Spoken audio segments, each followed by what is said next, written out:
You have made the wonderful choice to be able to do a bar bat mitzvah by Zoom, and I know that while we can't be here together in person, there are some wonderful benefits and opportunities to being able to have the Sefer Torah in your home.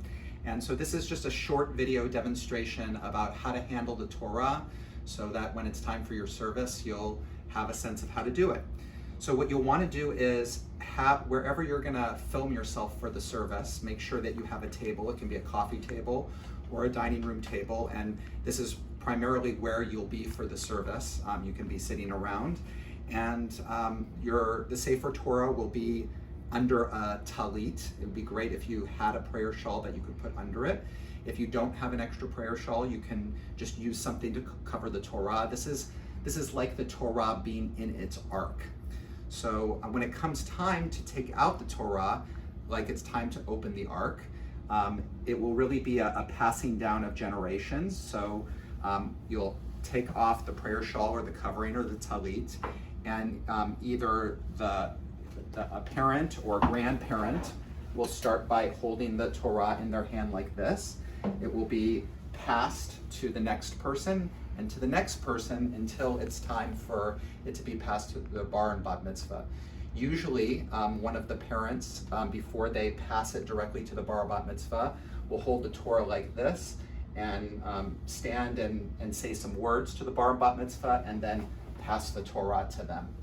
It's a good way to hold it is to have your hands, your fingers pointing down with your hands curled around the bottom and it leaning against your right shoulder. And so then when you want to pass it to somebody, you kind of bring your left hand behind it and pivot it like this so that you can then pass it to somebody else. And then that person goes ahead and holds it this way. So when it's passed to the bar bat mitzvah, they'll hold it like this. They'll say Shema, call and response. They'll do Echad Eloheinu, call and response. So then after that, you're going to go ahead and place it down with long ways, this way like this. And you'll have to come around here to, it doesn't have to be the bar and bat mitzvah to do this. It can be a parent or somebody to undress the Torah. You start by just pulling it out like that, gently, just tilting it up. And you can place it over to the side. And you'll see that there is a band here that you'll undo like this. And what I'm gonna show you, I'm gonna do this right here, that when you go ahead and open up the Torah scroll, we're gonna have here a little sticky right to the place where you're gonna start. So you know exactly where you're starting, like this. So you can go ahead and have that ready to go. And you'll have a yad that you can use to read. It will really start with going ahead and saying the blessing, Baruch Hu et Adonai Hamvorach, and then everybody will repeat after, Baruch Adonai Hamvorach Leolam Va'ed, and then you'll go ahead and say the blessing, Notein HaTorah, and then the bar bat mitzvah will go ahead and read the verses. I also am going to have a cheat sheet here, that it's the copy of your parsha, of your Torah reading, taken exactly as it is in this scroll. And what I'll do is have each of your aliyot designated here so that you'll know where it starts, where it stops. And if you lose your place, you can go ahead and look at the cheat sheet that you'll have printed out that will be right over here. So when you are finished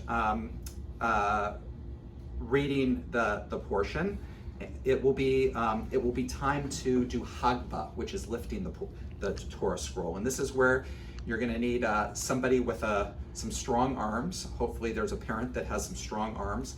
And it really depends. This scroll right now is ruled for Deuteronomy, which is the end of the portion. So you have a really heavy right side here. Some of them are a little bit more balanced, but in this case, it's going to be the strong right arm. And when you do Hagba, you're going to want to bring the Torah scroll out, extending it from the table so that it's like this. And you're going to actually have to bend down and get under the scroll. So I come all the way down like this, and I have a strong right arm I go ahead and turn it like this. You got to be careful of any fans that you have, and you lift it like this. You can lift it towards the camera so that any of your guests can see the Torah, and we sing V'zot Torah. And then when you come down to put it down, what you'll do is come and sit in a chair. I'll show you how this works. And you'll have somebody else dress it. So Aviv, will you come over here? Okay. You'll have somebody go ahead and close the scroll, and then get the tie. You see that tie there? Can you help? Which tie? Yeah, they're right here. Yeah, go ahead, take that tie and wrap it around. And it's got a clip, and it's going to be, I don't know if you can see how that. I think I see how it works. I think I did some. Okay, so you know what I'll do here. Oh, I know. You just pull it like around. You can lay it down there like that, or I'm going to get Levi to help us wrap it. So go ahead and take the sash, Levi, and tie it over. You want to tighten that one? Yeah, you can tighten the scroll. I think I know how the Like clip that. works. And bring the tie so that it's going to clip together. Okay, there you go. Excellent. And then put while one person is sitting here, the other in the family will dress it. You can bring that down. You can help him anyway. It's just because it's tall, Aviv. You want to make sure that the way that the Torah scroll works is it opens like a hospital gown. It opens in the back. So the front is the non-open part. And then you'll just position it so that the 8 seam or the 2 little posts are right in the top there, like that. And then when we go ahead and put it away, you can place it back on the table. Go ahead and cover it like this.